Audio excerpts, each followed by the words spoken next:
Hi everyone, welcome back to Kavitha Sugar and Spice. ഇന്ന് നമ്മൾ ഒരു ക്രിസ്മസ് സ്പെഷ്യലായ ചിക്കൻ മപ്പാസ് ആണ് ഉണ്ടാക്കാൻ പോകുന്നത്. ഇതിൻ്റെ കൂടെ ചപ്പാത്തി പൊറോട്ട ഒക്കെ നല്ല കോമ്പിനേഷൻ ആണെങ്കിൽ കൂടി എനിക്ക് പേഴ്സണലി ഇതിൻ്റെ കൂടെ ഏതെങ്കിലും ഒരു അരിപ്പലഹാരമാണ് കൂടുതൽ ടേസ്റ്റ് ആയിട്ട് തോന്നിയിട്ടുള്ളത്. അപ്പോൾ ട്രൈ ചെയ്യാത്തവരാണെങ്കിൽ ഉറപ്പായിട്ട് ഈ കറി ഒന്ന് ട്രൈ ചെയ്ത് നോക്കണം. ഇതിനായിട്ട് ആദ്യം നമുക്ക് ഒരു 750 ഗ്രാം ചിക്കനിലേക്ക് ഒരു 1/2 ടീസ്പൂൺ മഞ്ഞൾപ്പൊടിയും 1/2 ടീസ്പൂൺ കുരുമുളക് പൊടി 1/2 ടീസ്പൂൺ ഉപ്പ് ഇത്രയും ചേർത്ത് ഒന്ന് മാരിനേറ്റ് ചെയ്ത് നമുക്കിതിനെ ഒരു അരമണിക്കൂർ മാറ്റി വെക്കണം.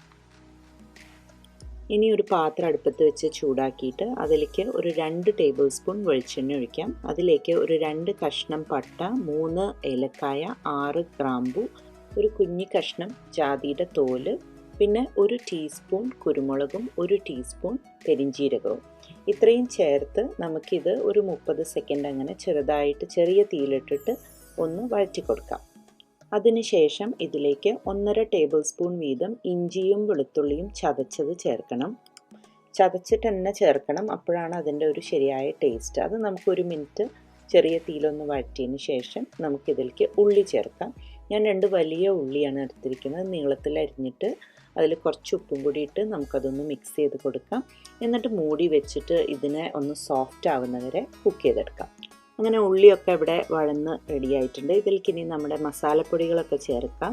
ഞാനിതിലേക്ക് 1 ടേബിൾ സ്പൂൺ മല്ലിപ്പൊടി, 1/2 ടീസ്പൂൺ മഞ്ഞൾപ്പൊടി, 1 ടീസ്പൂൺ കുരുമുളക് പൊടി, പിന്നെ ഒരു 1/2 ടീസ്പൂൺ ഗരം മസാലപ്പൊടി ഇത്രയും ചേർത്ത് നമുക്കതിനെ ചെറിയ തീയിലിട്ട് ഒരു 30 സെക്കൻഡ് വീണ്ടും ഒന്ന് സോട്ട് ചെയ്ത് കൊടുക്കാം.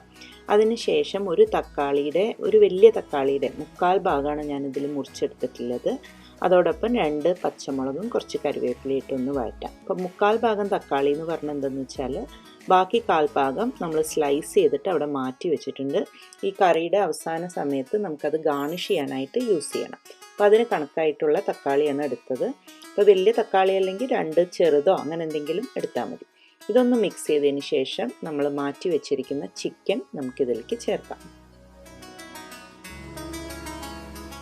ചിക്കനിൽ ആ മസാലയും ഉള്ളിയൊക്കെ നന്നായിട്ട് കോട്ടാവുന്ന വിധത്തിൽ മിക്സ് ചെയ്തിട്ട് നമുക്ക് ഇതിനെ അടച്ചു വെച്ച് ഒരു 5 മിനിറ്റ് കുക്ക് ചെയ്യാം. അപ്പോൾ മീഡിയം ടു ലോ ഫ്ലെയിമിലാണ് കുക്ക് ചെയ്തത്.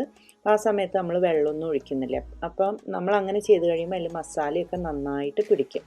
അതിനുശേഷം നമുക്ക് ഇതിലേക്ക് ഒരു 1.5 കപ്പ് തേങ്ങാപ്പാൽ ഒഴിക്കണം. അപ്പോൾ അത് കട്ടിയില്ലാത്ത 2-ാം പാലാണ് ഒഴിച്ചിട്ടുള്ളത്. ഈ തേങ്ങാപ്പാലിൽ വേണം നമ്മുടെ ചിക്കൻ നന്നായിട്ട് അങ്ങോട്ട് കുക്ക് ചെയ്ത് എടുക്കാനായിട്ട്. ഒരു മീഡിയം ടു ലോ ഫ്ലെയിമിൽ നമുക്ക് ആവശ്യത്തിനുള്ള ഉപ്പ് ചേർത്തതിന് ശേഷം അടച്ചു വെച്ച് ഒരു 20 മിനിറ്റോളം കുക്ക് ചെയ്യാം. അങ്ങനെ 20 മിനിറ്റ് കഴിയുമ്പം നമ്മുടെ ചിക്കൻ ഇവിടെ റെഡി ആയിട്ടുണ്ട്.